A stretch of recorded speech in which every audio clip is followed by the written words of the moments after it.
అది ఆ రోజు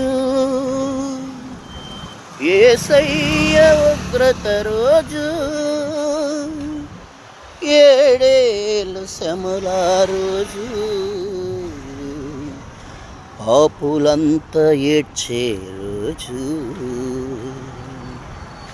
ఏడేల శ్రమల రోజు, పాపులంతా ఏడ్చే రోజు, అదే అదే ఆ రోజు.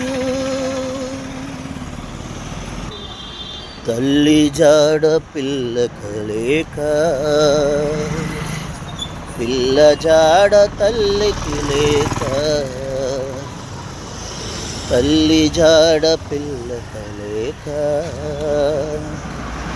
పిల్ల జాడ తల్లికి లేక, ఆ రోజు శ్రమని తప్పించే నాదుడు లేడు, ఆ రోజు శ్రమని తప్పించే నాదుడు లేడు, అదే అదే ఆ రోజు యేసయ్య ఉగ్రత రోజు, ఏడేల శ్రమల రోజు, పాపులంతా ఏడ్చే రోజు, ఏడేల శ్రమల రోజు, పాపులంతా ఏడ్చే రోజు.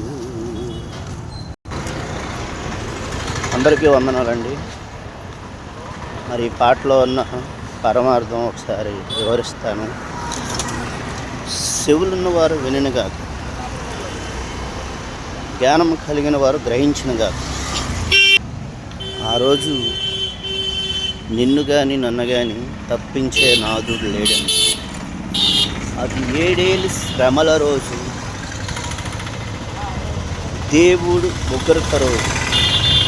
దేవుడే ఉగ్రత గుర్తిస్తే మనుషుడు ఎవరైనా కాపాడగలడా?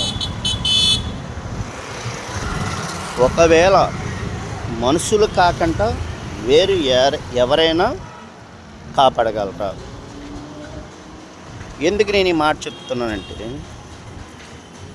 అది ప్రభువైన యేసుక్రీస్తు వారు చెప్తున్న మాట ఏంటంటే, నేనే మార్గం, నేనే సత్యం, నేనే జీవం అని చెప్తున్న మాటకి నిదర్శనంగా కనిపిస్తుంది కదా. ఒకసారి మనలో మనం గమనించుకోండి, జ్ఞానంతో ఆలోచించేయండి. కనుక ప్రియులారా, ఆ రోజైనా ఈ రోజైనా మనల్ని నరకము నుంచి తప్పించిన వారు ఎవరు, పరలోకానికి తీసుకెళ్ళేవారు ఎవరు అని గ్రహించుకొని మన ఆత్మని